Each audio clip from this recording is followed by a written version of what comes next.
маці, Галеева Лідія Дмитровна, нядрэнна спявала і вельмі любіла спяваць вясельныя песні. Пазней яна ўспамінала, як праходзілі вяселлі, што пелася у першы дзень, у другі дзень, на трэці. Вось, напрыклад, я пастаралася запісаць вянок з гэтых вясельных абрадавых песен. У першы дзень, калі жаніх прыязджаў за нявестай, у доме нявесты пелася наступная песня.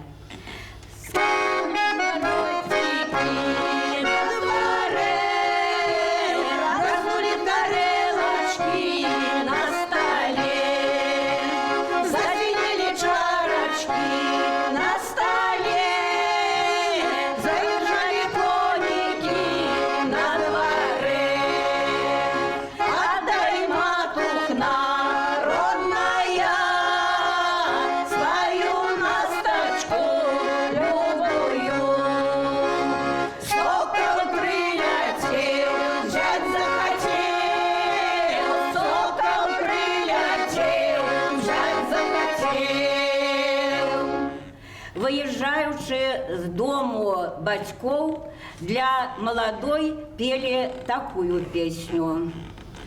Ой, ехала настачка со двора, за молодой розой гуляла одна.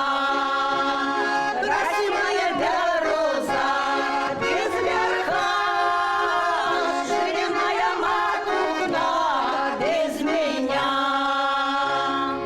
Маці, выправіўшы дачку, вельмі сумавала. З некім было пагутарыць, ды і ў працы дапамагчы.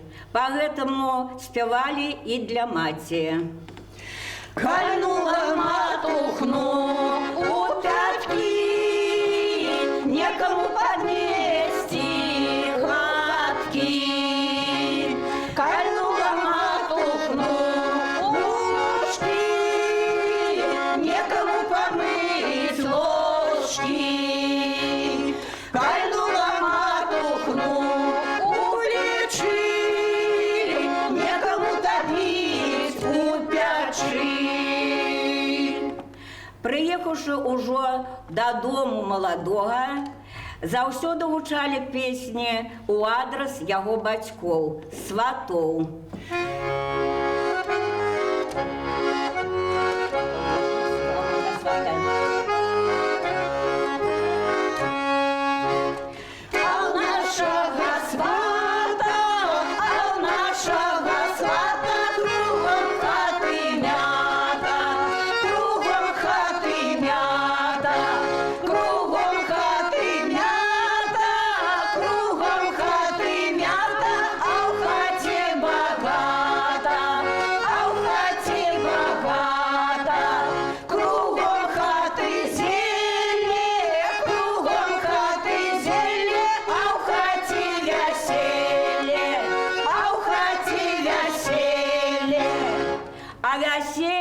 Бог нам даў, а жаніўся мех, торбу ўзяў. Торба-торба настухна, а поўны мяшок лявонка.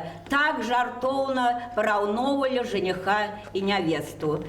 Пелі многа другіх абрадавых песень, але больш за ўсё гучалі песні ў адрас жаніха і нявесты, якую параўноўвалі з зоранькай, рабінкай, а жениха параўноўвалі з ясным месяцам, з вольным ветрам. Ой, хорош пригож наш лявон, і не сонца яго радзіла, і не ветер яго калыхаў, і не месяц яго гадаваў. Радзіла яго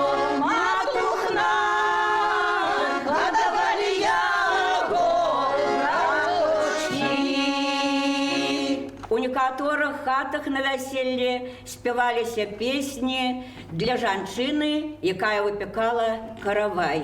Галоўная страва вясельнага стала.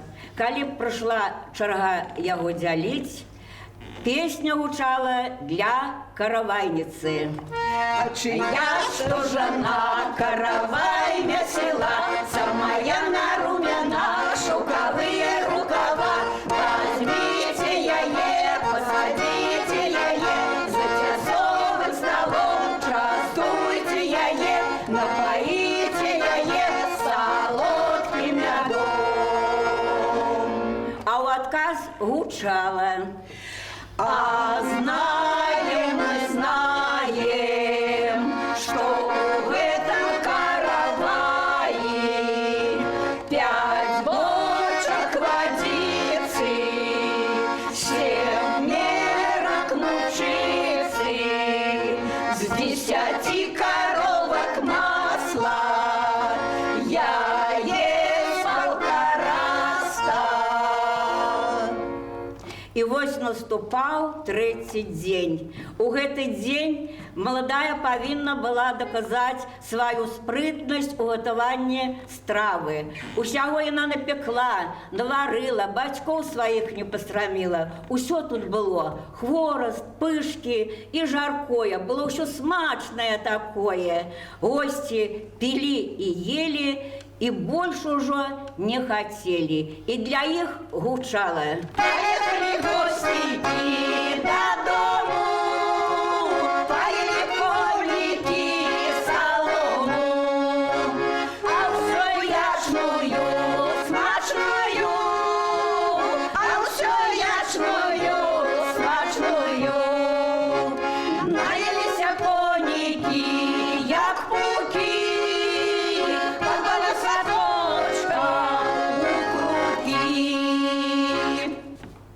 вось на гэтым вясельны пір і заканчваўся.